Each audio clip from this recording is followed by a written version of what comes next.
यहाँ का मौसम, यहाँ की खूबसूरती, यहाँ के वन, वो सारे प्रभावित होते थे। और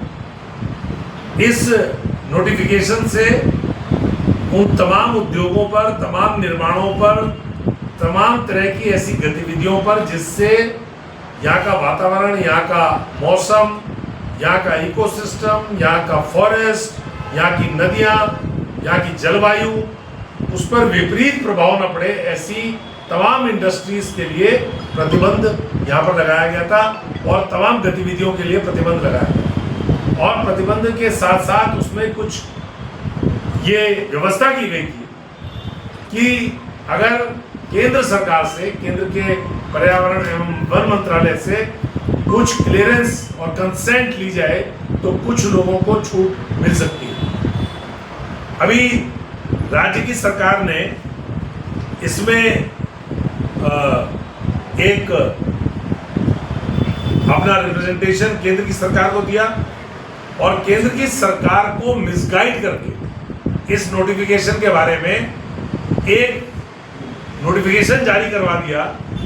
जो 13 मई 2025 को जारी हुआ। और उसमें ये सारे जो दून वैली नोटिफिकेशन था 1989 का, उसके जो प्रावधान थे वो सारे डाइल्यूट कर दिए। और डाइल्यूट करते हुए जो केंद्र सरकार की कंसेंट, वन एवं पर्यावरण मंत्रालय की कंसेंट, पॉल्यूशन की कंसेंट जो केंद्र सरकार से ली जानी चाहिए और ली जानी चाहिए थी पहले, उसको अब आवश्यकता नहीं रहेगी। अब केवल राज्य की सरकार ही ऐसे मामलों में निर्णय कर लेगी जो पहले केंद्र की सरकार से उसमें सहमति लेनी पड़ती थी। उसमें बहुत ऐसी इंडस्ट्री है जो पूरे उत्तराखंड के ही पर्यावरण को और देहरादून के ही पर्यावरण को नहीं बल्कि पूरे राज्य के पर्यावरण को प्रभावित कर सकती है, यहाँ के मौसम को प्रभावित कर सकती है। तो ये जो हमारा नोटिफिकेशन है 13 मई का, इसके खिलाफ हमारी जो संस्था है देवभूमि मानव संसाधन विकास समिति, हम लोग इसके खिलाफ नेशनल ग्रीन ट्राइब्यूनल में हमने अपील करी, एक रिट डाली और उस रिट पर नेशनल ग्रीन ट्राइब्यूनल ने आदेश करते हुए इसमें प्रदेश की सरकार को नोटिस जारी किया है। और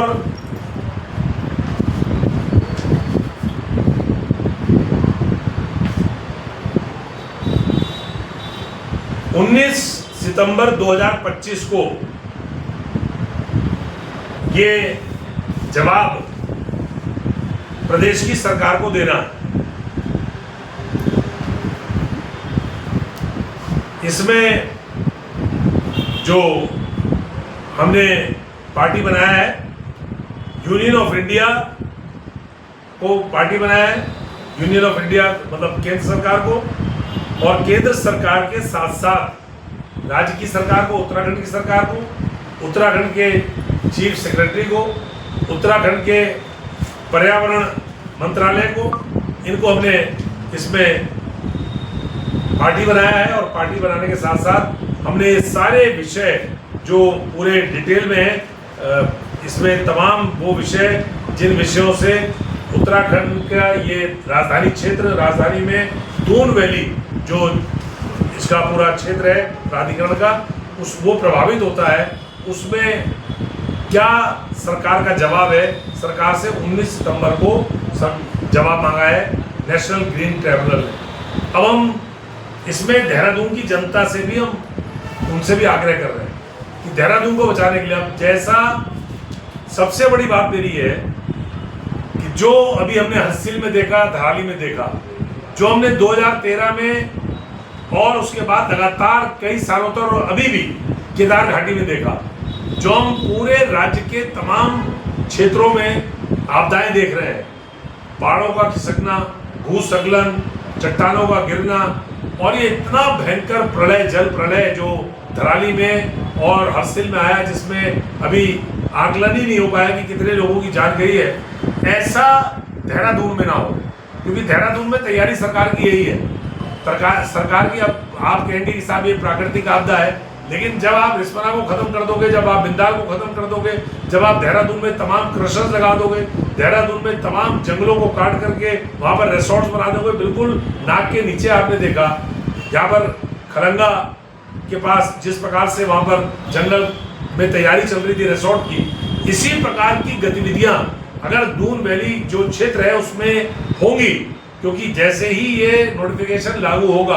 और केंद्र सरकार का जो पहले का नोटिफिकेशन है 1989 का, वो डाइल्यूट होगा, खत्म होगा, और नया नोटिफिकेशन जो मई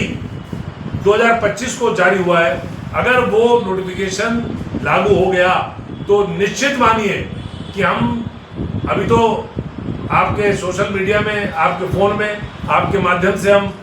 पूरे पहाड़ में जो गतिविधियां हो रही हैं, अभी आपने देखा कल पाबो में कितना भयंकर वहाँ पे हुआ, इससे पहले केदारनाथ में, केदार घाटी में कितना भयंकर भूस्खलन हुआ, इसी प्रकार से यमुना घाटी में किस प्रकार से भूस्खलन, ये सारी तबाही का मंजर हम देहरादून के लोग देखेंगे, देहरादून में बैठे हुए देखेंगे। उसके खिलाफ हमारा ये लड़ाई शुरू हुई है। देहरादून की जनता से मैं अपील कर रहा हूँ कि इस लड़ाई में वो हमारा साथ देंगे। देहरादून को बचाने की लड़ाई हमने शुरू करी है। दून वैली नोटिफिकेशन 1989 वो यथावत रहना चाहिए, ये हमारी मांग है।